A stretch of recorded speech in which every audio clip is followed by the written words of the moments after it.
shit hit the fan this year. All those losers on the floor, on the House floor, found a way to fuck with us. You gotta stop cursing. I'm gonna stop cursing someday. Well, blame it on the AI. Yeah, this is AI. I'm AI right now. It's not really me. So, a lot of things happen, but the big one, of course, is FTX. And that's the only thing that my memory is coming up with right now. Well, you had Ethereum went to the banks and different government entities because Biden wanted everyone to figure out, anyone that has, any branch of government or regulator can figure out how they control crypto. It was the marching orders of our executive branch of government, which was pretty wild when he said that. I was like, wow, so anyone can figure out, like Department of Agriculture can regulate crypto too? So there were many things that happened. One of the big things right in the beginning was there was an update to the Universal Commercial Code, UCC, how states interact with each other. And that's the Universal Law Committee up in Boston, writes some update, and then all the other states, they take it, they rubber stamp it, and then they accept it as rule of law, whatever. And one of them, one line said there that only licensed financial institutions can generate and hold private keys.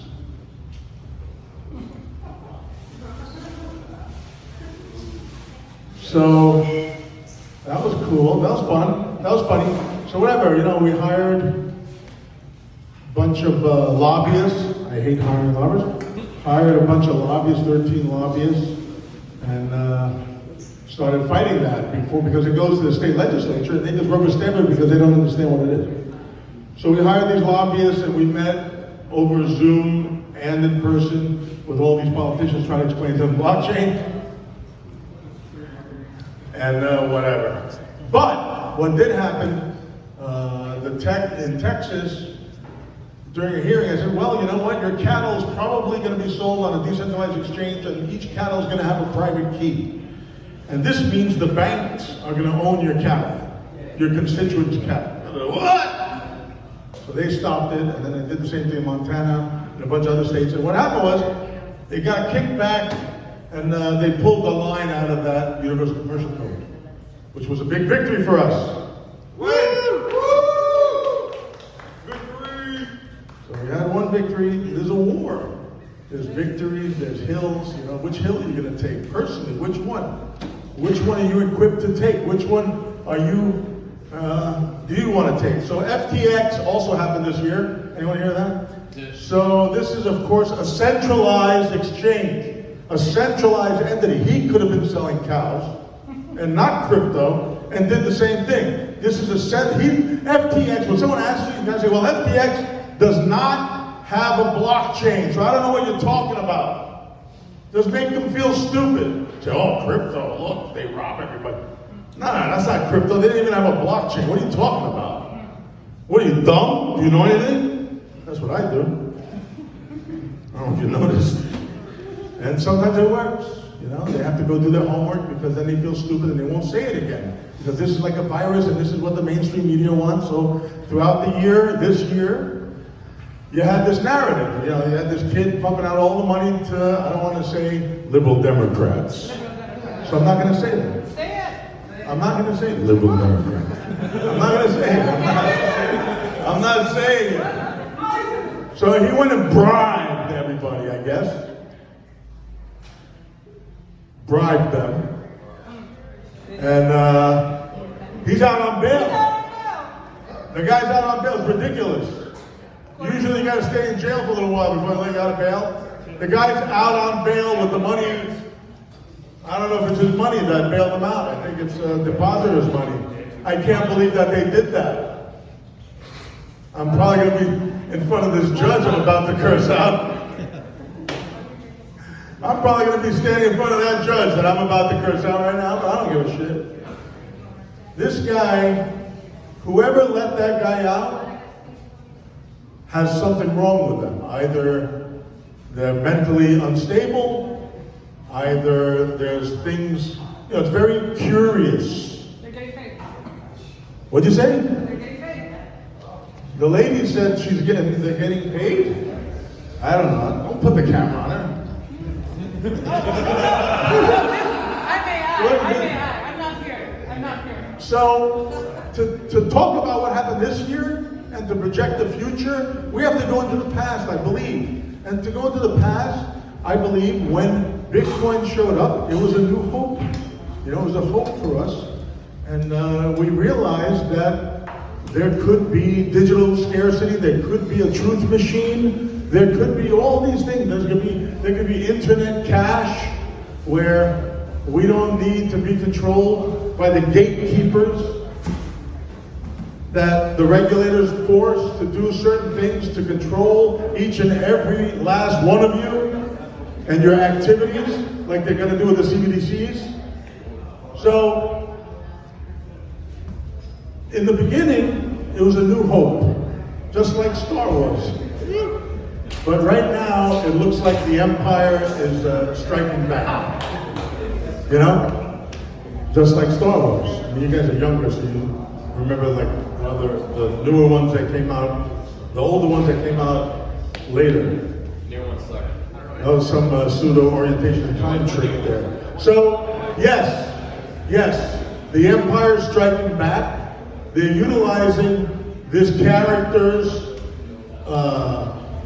fraud and felonies, and they're trying to create a synesthetic connection to the word cryptocurrency, which none of them can explain. They're not qualified to do anything about cryptocurrency, they're not qualified to talk about it in a cocktail party. I can't believe that these people are the ones that are regulating or trying to regulate or trying to stop. They don't even know what the hell it is. I can't believe it. I think there's something wrong. I said eyes too many times. That's the AI. So I can't believe that this is actually happening, that we have these idiots, these people trying to regulate us. They don't even know what it is. I can't believe that we're not with the pitchforks going after them or something. So FTX is being used for all this. It's our job to tell everyone what the heck really happened, and that they don't have a blockchain. That's the simplest explanation, and they could have did it with cupcakes. So that's what happened. So what's going to happen in the future? Hopefully, everybody in this room wakes up and takes a stand somewhere and takes a hill and stops thinking about trying to get to the top of some hill and tell them, oh, my thing's better than your thing and all that bullshit, and realize that we're in the same foxhole. This is the same foxhole here. You understand? We're us in here, and that's them out there. That's the only teams that you should be thinking about. So the reality is we have to perpetuate the truth about the truth machine, about Bitcoin, about cryptocurrency, about blockchain. We have to perpetuate the freedom. People have to understand that this is the first time in creation that people have created their own money. Without a government. Censorship resistant. I don't know, I get blue. I know I'm preaching to the choir, but in 2022, there has to be a return of the Jedi. I think there has to be, each and every one of you have a Jedi in there, and that Jedi has to return. There has to be a return of the Jedi to fight the Empire, because otherwise we're screwed. The CBDCs are going to come out, and they're going to say, oh, you bought a flyer, or you gave a donation to this politician. Turn off your phone money. Oh, you bought something from this. You were in this neighborhood. You happen to have been in this neighborhood during a protest. So we're going to increase the lending. If you're going for a loan, we're going to increase the lending on the amount on your loan. Or if you have money CBDCs deposited, you're gonna get negative interest because you're in this area. We have to fight this year, 2022. The CBDC is gonna take the center stage, and we have to fight the CBDC. Oh, I have a company, and I'm gonna help countries get the CBDC, and what? All right, you gotta eat and all that shit, but get the fuck away from me. You know, this is much bigger than that. This is humanity. This is humanity not needing centralized organization. It's a synesthetic interaction with each other like we used to have. We're bringing it back, it's happening. The CBDC is our biggest enemy. Anything you do, there's going to be a smart contract that figures out how to screw you. What do you think? That's what's going to happen. There's going to be a smart contract. I'm done. That's it. Nick, do you want to take some questions? Huh? You want to take questions? I'll take questions. All right. If you guys have questions, if you want to be on camera, go up there. If not, then I don't get down here much. Been 2 Who wants years. a question for Nick? No questions? Come on, somebody. I'm gonna start calling you guys. Please. All right. I love that you brought up lobbying. That was actually how I got started a lot of this, working for lobbyists, decided to use my powers for good. So a lot of us here own companies, right? We're not to the point where we're hiring lobbyists or have any effect on necessarily statutes or legislature, but what can we do as business owners in the industry, in the space, right, to contribute and help towards these things that seem like on a monumental scale? That's a good question. You have to do everything you can. I know that you try to convince your family on Thanksgiving and all that. And especially now, the jerks say, yeah, you see, and they're sending you links about how you suck and everything. But there has to be more than that. People have to have meetings and organize, and when there's a politician here, we have to give them donations and ask them, you know, where they stand. We should have a questionnaire. And if they fill out the questionnaire properly, we'll give them a bunch of money. Because that's all they understand, is money. You get a questionnaire, Dan can write it. Uh-oh. No, Dan's not gonna write it. No one can pass. So a questionnaire, and asking them if they know the perils of CBDCs for the individual voter, and things like that. Put a bunch of questions, and say, listen, if you fill this out proper, all the crypto people are going to give you money. It might not be true, but do it anyway, because that's all they want. Next Even the question. local politicians? Well, give them money, yeah, give them money. Yeah, everybody, yeah, politicians have to listen. That's their job, right? They're supposed to be listening. Like Hillary went on a listening tour years ago. Cool. And then we have a question for one of our sponsors tonight. Nice shirt. If you want to be on You see the X over there? With the shirt, no, I'll be on camera with the shirt. That shirt will be worth a lot of money one day. Yeah, by the way, thanks for sponsoring tonight. FTX is not sponsoring, there's an This is X not over sponsored FTX. or associated Okay. with this event. Fuck FTX. We all But my question is pretty straightforward. I've been educating and helping people for a long time with different misunderstandings in the space and different things. Is there any tips you can give us? Put the mic closer to your mouth. Let's say greasing those that need to be greased with information, not with money, right? Because they need to understand the sort of failure they're setting up for themselves in the future, right? Nick, can you repeat He's that? asking who we should grease with information. How? Really? Because I can educate anybody, but I can't necessarily convince people. I'm not a convincer. I'm not a closer. I'm an informer. It's okay. It's Not okay, it's informative. good. I think the simple one-liners is about the attention many people have lately, especially with social media and stuff. So you got to be able to compress everything into one line. You might have 10 one-liners, but give them one line. So Good that's tip. what I think. I don't know. That's how I talk. I talk like that because I'm stupid. And that's all. It's not a pretty much I stupid got. tip. It's not a stupid tip. Thank you. Thank you. But I appreciate it very much. I think the one-liners are good, and right now it's very difficult. If you say, "Oh, I'm in cryptocurrency," you're like, "Oh no." Fuck." So the media did its job. The mainstream media did its job and destroyed how everyone loved crypto. And I think, of course, I believe that it was planned out or whatever, maybe. It doesn't matter if it was planned or not. It still happened. So how do we combat it? We have to combat it with one-liners, I guess. That's my simple answer. I don't know. Bring them in front of me. I don't know what.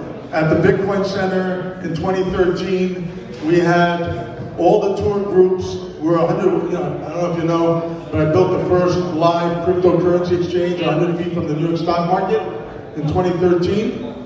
There's a movie, Banking on Bitcoin, and I did that because I worked for Dr. Ron Paul. I did all his data and all this stuff. As a matter of fact, a week ago there was an article in the Daily Beast that said I'm a Russian spy and I invented Ron Paul. That's stupid. Wait, what? And what happened was we were ready to accept cryptocurrency because he always spoke about competing currencies and scarcity, right? The scarcity of gold, the scarcity. So that's why we're ready. So in 2013, the same reporters who were talking crap about Ron were talking crap about Bitcoin. And I got really angry and I destroyed my office and went downtown and rented the ground floor of the Satai building right next to the stock market. And it was pretty crazy. I can't believe I did that. But I rented it while I was angry. And I even sold Bitcoin at $30 to give them $300,000 in security. And the crowd got silent. Then, so whatever, I knew I'm an activist. I'm not a Wall Street guy. I'm none of that shit. I'm an activist. I came from Ron Paul. I came from politics and activism. End the Fed. We started End the Fed. We had 60,000 people, kids, chase down politicians and have them we asked them, why don't you want to audit the Federal Reserve? Because Ron wrote a bill to audit the Federal Reserve. So we chased down with cameras, and that stuff's still on YouTube, all the Congress people when they showed up to their local district to speak somewhere. I mean, that's what we can do. That's what we did last time. So when a congressperson's coming to speak, you pull out your camera and say, hey, you got to figure out the question. But we asked them, why don't you want to audit the Federal Reserve? And they're like, So what happened was we actually passed that bill. Every congressman got chased down. A couple of our people got tased, but it worked. Don't tase me, bro. And it worked. We got it passed in the House, but then when it went to the Senate, Bernie bullshit us. Bernie and some other senators said that they were going to vote for it, and the day it came on the floor, whatever, he voted against it, and the other guy voted against it, and we lost. And then Bernie made a bill with no teeth at all called Audit the Fed. That passed, but it didn't do anything. There was no audit, no nothing. Ours would have had an audit. So the fix is in, and you ain't in it. So Profit has a next question. What's up? Great job, by the way. What's up, everybody? Having a good time or what? Woo! Great event, by the way. So I have a question for you. Big fan. You just said something very important. The news, the media, they control how our friends, our family, the normies look at crypto. What is your take on regulation if and when they start telling us how much crypto a month they're going to allow us to buy? Because right now, it doesn't matter, but in other countries, they're already regulating how much people can buy. So what if that happens to the U.S.? What's your take? You gotta use cash. Good way.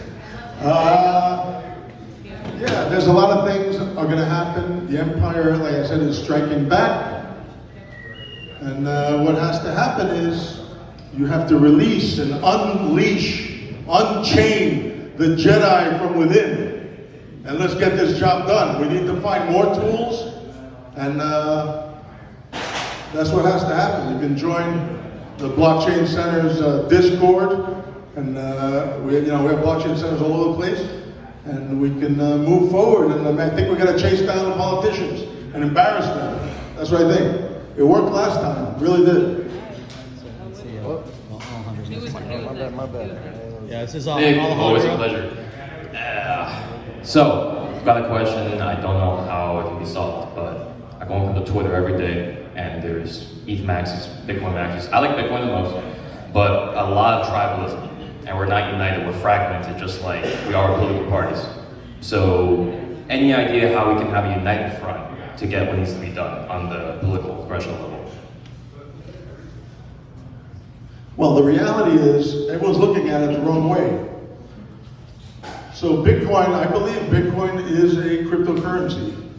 I don't believe the other ones are cryptocurrencies. I believe they're projects and companies and organizations, and they have leaders and they have this and they have that. But I do believe that Bitcoin is the cryptocurrency. So once we understand how we define this, it's like, oh, I made a token and it's gonna pass Bitcoin. That's all bullshit.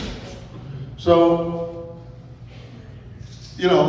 once everyone understands the nomenclature and puts it in the right category, no one's going to be offended. That's the reality.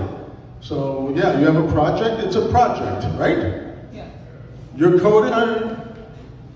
Bitcoin's been around a long time. It emitted over time. It's got it's being used as currency. It doesn't do much, right? The projects now, everyone's trying to make it do something. So Bitcoin doesn't do much. It's a currency. Currency usually doesn't do, gold doesn't do anything, I don't want to say dollars. I don't want to talk about lithograms of dead people. So should they all rally around Bitcoin rather than just do that in order to get something done? I don't think you have to choose. You don't have to choose at all. You just have to say, well, I have a project and I have Bitcoin. You can have both at the same time. You can do both at the same time. Yeah. I know you're quite familiar with El Salvador and how they rolled out. So, given your take and perspective on CBDCs, how do you compare, in your opinion, is it a more replicable model if rather than trying to push out a currency, a central bank currency in the nation, the government rolls out a wallet available to every citizen that you can have Bitcoin in, you can have other projects in, just to kind of accelerate that adoption and ultimately potentially accept Bitcoin as legal tender. Because to me, that option kind of makes sense. And I've spent, I think we were together at the Bitcoin Gala that Brock put on, and the reception of the people, once you just give them $10 in Bitcoin. The drones? Exactly. Yeah. But once you give the people that incentive, everybody got $10 of Bitcoin in their Chivo wallet, just to incentivize you to start using it within the economy. In a country like El Salvador, that's not as replicable, but Western Europe, US, the developed world, I think that shit would take off. So he's handing out $30, I think it was $30, with the Bitcoin, and you had to download the Chivo wallet, and the Chivo, there was rumors, I didn't read the code, that the Chivo wallet was really like the Chivato wallet, and it was like following you around and stuff. So, it doesn't matter. Everyone took the Bitcoin out and used another wallet. So, if the government wants to hand it out, that's good. So, I'm not sure if that's even true what happened, but probably. So yeah, the people who made the wallet, I think I know them. So I'm not going to say anything that bad, but if you have a business, you want to get data on your clients probably, I don't know. But it doesn't matter, you just send the Bitcoin out, it's gone from them, right? And you can delete the wallet. So at least it gets the people on chain. Yeah, I think it was good, it's real good. It's real good, El Salvador's coming along. I think the president of El Salvador is a brave man, and I'm glad he's still alive.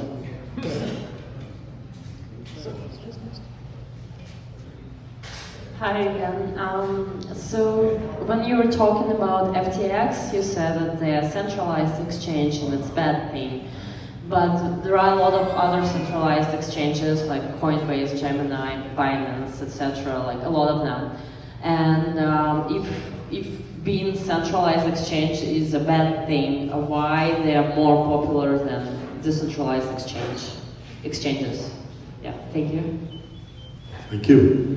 I think the barrier to entry is easier for new people to just jump in and into a centralized exchange.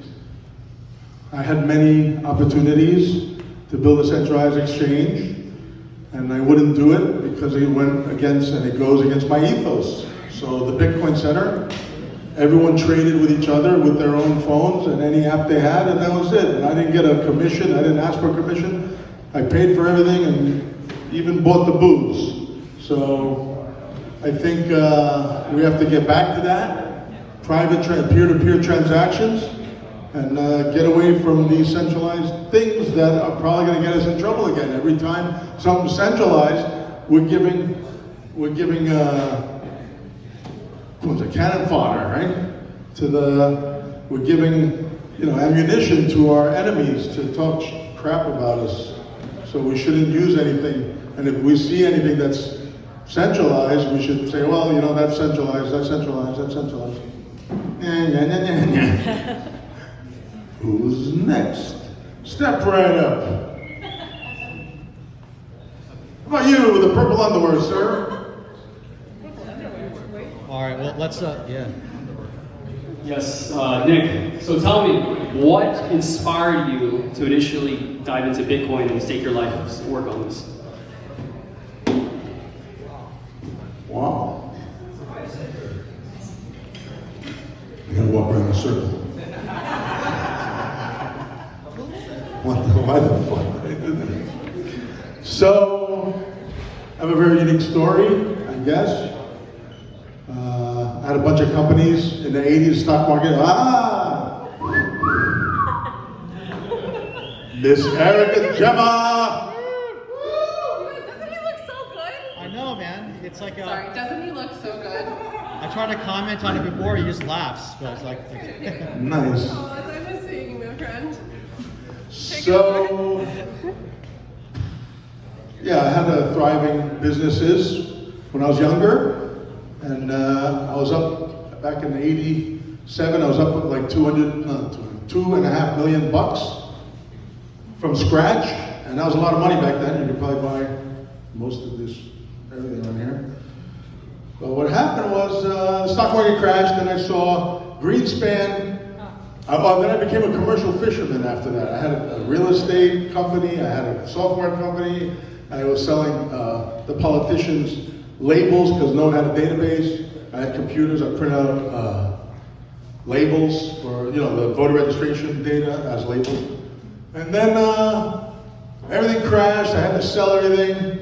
And one property I bought for $460, I sold for $430, went for $60 million a few years ago. So I went bust, and I'm laying on my mother's couch, went back home, and the bills were piling up, and I was watching TV. Oh, my friend came, I became a commercial fisherman. And it was great, I was a commercial fisherman. Then the bills were piling up, and I was paying them down with the lobster and striped bass. And then I saw on TV, a reporter said, hey, if Greenspan, who was the chairman of the Federal Reserve, if Greenspan had a wider briefcase, maybe we wouldn't have had the crash. I was like, what? I thought the dollars were backed in gold. I was like, what? Who the hell is that guy? I go, that guy's my owner. I had a cat, I had an Eldorado with white wall convertible. I had a cell phone. It was a push to talk.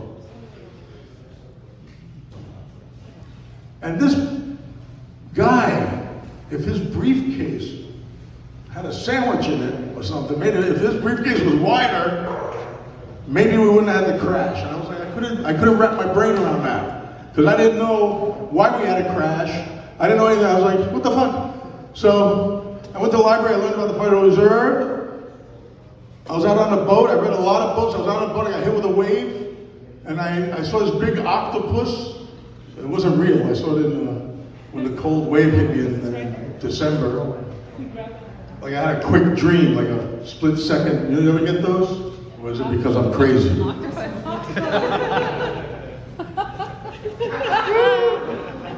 So this big octopus followed you home. And it was under the Federal Reserve.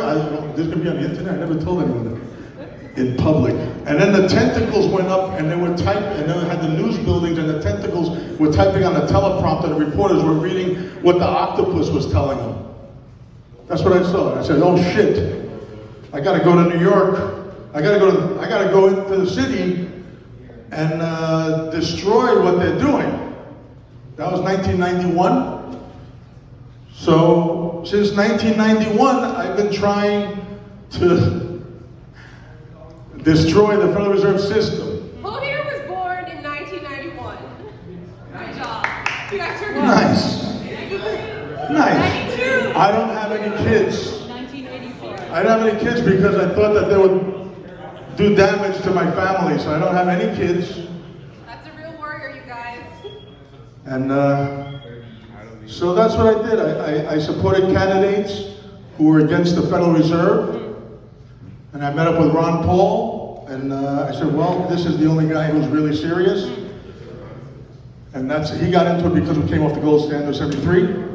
He got into politics, and I've been fighting against the Federal Reserve in my different ways through time.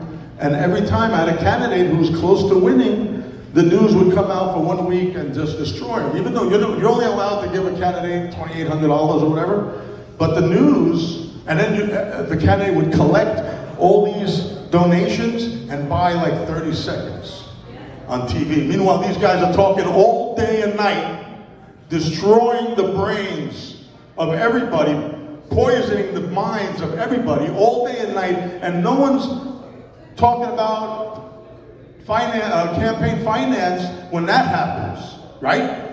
So all my candidates would lose because I picked the guys that were the honest. They didn't lose on everything, but on the big stuff they would lose. So how did I get into Bitcoin? I really thought I threw my life away.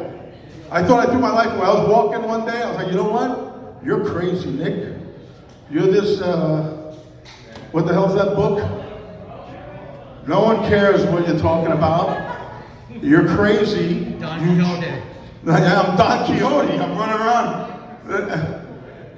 windmills. No one cares what you're talking about. You threw your life away. You don't have a family. You chased everyone that loves you away. You have nothing. You're a bum. And you threw your life away, jump off a bridge. That's what I said. Not a bum? So I'm we almost have done. Miss Erica Gemma. So I'm almost done. 1 second. no, she's gonna join you. Definitely, you guys, Nick has been fighting the good fight. And I think it's important to recognize that the reason why all of us are here is because Bitcoin is open source technology. And Bitcoin was really built for a reason, which was this entire system Nick's talking about, which is to, fight the Federal Reserve. Yes. So I thought I threw my life away, and then I figured out, I said, holy shit, they can't destroy Bitcoin on election day. I came to the realization that Bitcoin is my new candidate, because they can't destroy it. So right now, if he was a candidate, he would have lost, right? But he's not a candidate. He's still in your wallets. He's still everywhere. So they can't destroy us on election day. And that's how I got involved with Bitcoin. All right, Nick. Before you go, you give us your 2023 prediction in the So world. what is your 2023 prediction? 23. This is 22, right? Yeah. Wow. It's about to be 23. I know. Earlier you said, oh yeah, I think you got the dates mixed up. 23, like I said, the Empire's striking back, and they're going to pull out the heavy guns, and they're going to use this FTX stuff every day in the news, blah, blah, blah, blah, blah, blah, and they're going to pull in other people with exchanges, they're going to pull in as many people as possible because they have to redirect public attention from themselves who took the donations from whatever the hell his name is. Sammy B. Sammy B? Sammy B. banking, right? They took all the money from this guy. They won't give it back. It's not their money. It's the depositor's money.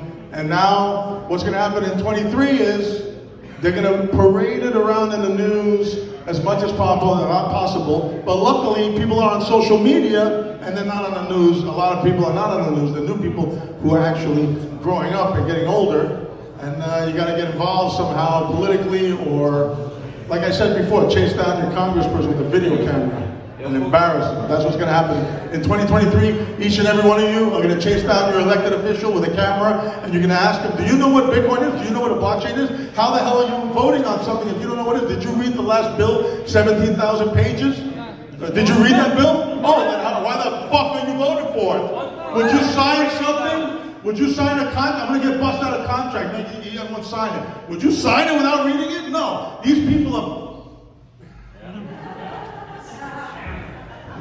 You guys, what's Ron Paul's latest initiative, Nick?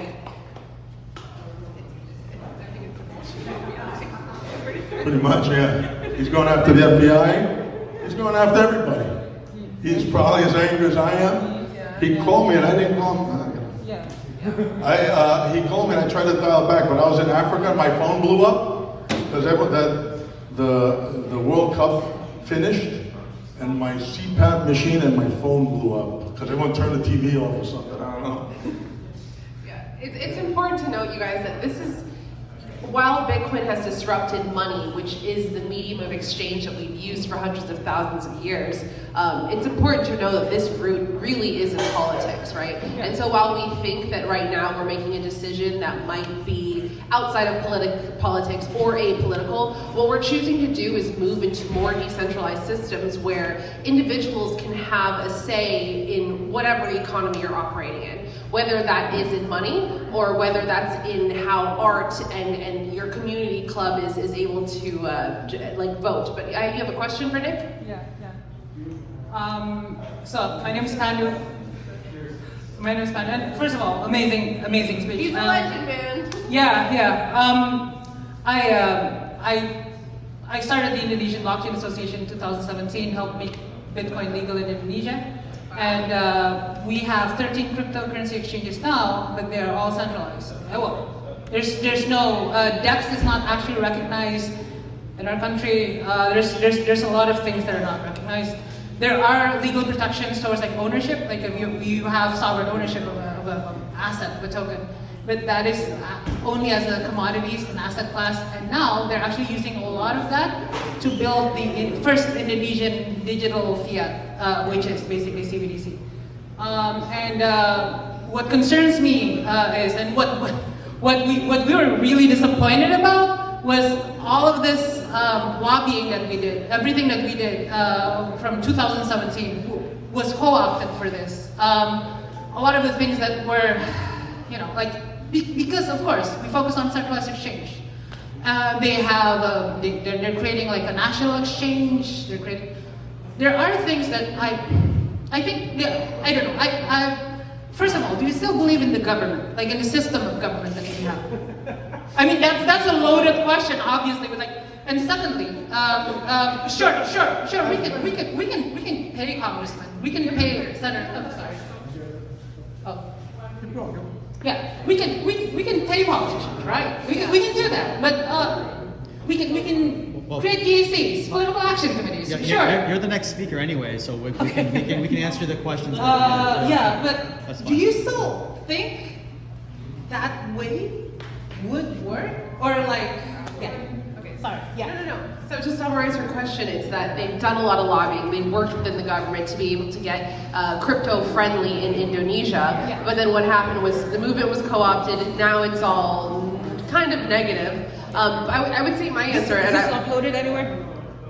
We're not going to upload. It's also like the question is, You're with us now. do you trust government, right? I would say that power corrupts, absolute power corrupts absolutely, and you could live in a system. If you could live in a system where there could be math that runs the world instead of individuals, that would be a more pure system.